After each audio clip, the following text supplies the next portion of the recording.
Hello बच्चों, so let's read this question. It says complete the following table using concept of VBT. Okay, so ये अपने को complex given है coordination number 2 में AuCl का whole twice negative और first column में अपने को इसकी ज्योमेट्री बतानी है, second hybridization and third is number of unpaired electron and fourth one is magnetic moment.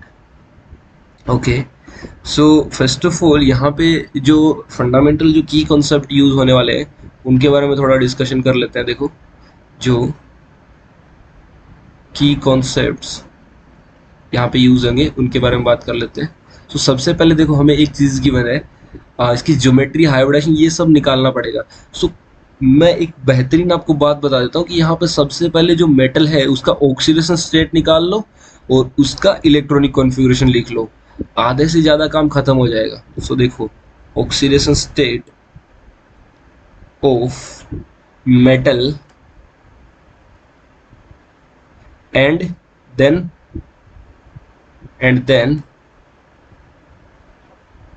calculate the electronic configuration. Calculate the electronic configuration.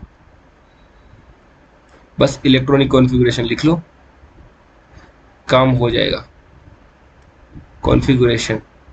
Okay, अब देखो स्टार्ट करते हैं वन बाय वन. फिर हाइब्रिडाइजेशन कौन सा ऑर्बिटल यूज होगा उसके basis बता देंगे, नंबर ऑफ अनपेयर्ड इलेक्ट्रॉन पे आ जाएगा. और देखो एक चीज़ और बता देता हूँ, जैसे ही नंबर ऑफ अनपेयर्ड इलेक्ट्रॉन आ जाए तो हमारे को जब भी मैग्नेटिक मोमेंट निकालना हो तो हम लोग एक म्यू से डिनोट करते हैं मैग्नेटिक मोमेंट को. और अगर सपोज करो n number of unpaired electron होते हैं तो म्यू इक्वल टू होता है n+2 under over the root, और यहाँ पे जो यूनिट होती है उसकी होती है बोहर मैग्नेटॉन, BM बोले तो Bohr magneton. So this is the formula for calculate the magnetic moment of the complex. So अभी प्रोसीड करते हैं. देखना, ये अपने को कॉम्प्लेक्स गिवन है तो यहाँ पे सबसे पहले इसकी ऑक्सीडेशन स्टेट निकाल लो. सो ऑक्सीडेशन स्टेट हमें नहीं पता तो एक्स अज्यूम कर लेते हैं. और एक क्लोरीन पे यहाँ पे -1 चार्ज रहता है तो दो क्लोरीन की वजह से -2 इज इक्वल टू कॉम्प्लेक्स पे चार्ज है -1, तो ये -1 पुट कर दे. यहाँ पे कॉम्प्लेक्स पे चार्ज -1 दिख रहा है तो -1 पुट कर दिया. तो x इज इक्वल टू ये 2 इधर जाएगा तो +1 बन जाएगा, 2 इधर जाएगा तो प्लस का 2 -1, तो ऑक्सीडेशन स्टेट हमारे पास कितनी आ जाएगी, +1.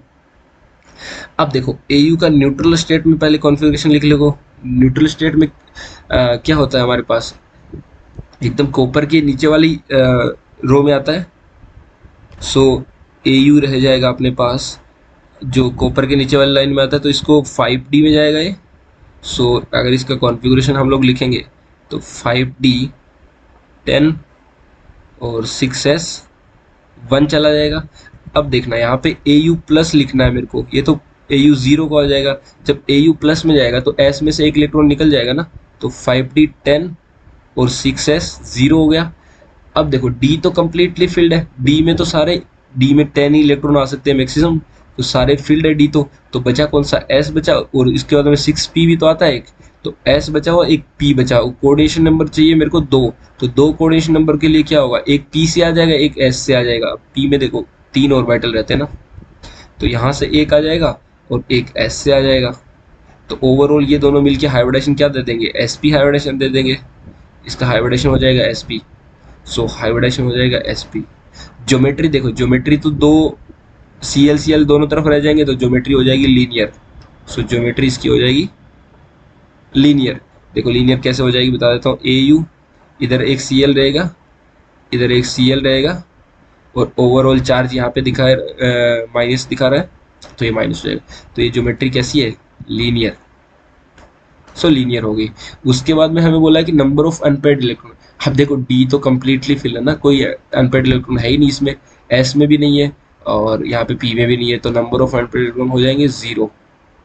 और तीसरी चीज़ हमें बतानी है मैग्नेटिक मोमेंट. मैग्नेटिक मोमेंट तो अगर अनपेयर्ड इलेक्ट्रॉन ही नहीं है तो मैग्नेटिक मोमेंट कहाँ से आ जाएगा, तो वो भी हो जाएगा अपने पास 0. यहाँ पे भी लिखा भी है देखो 0.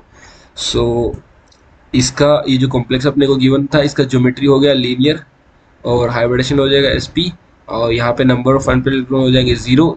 इसकी वजह से मैग्नेटिक मोमेंट भी हो जाएगा 0. सो this is the final answer of this question. I hope you all will understand it very well. Thank you very much. All the best.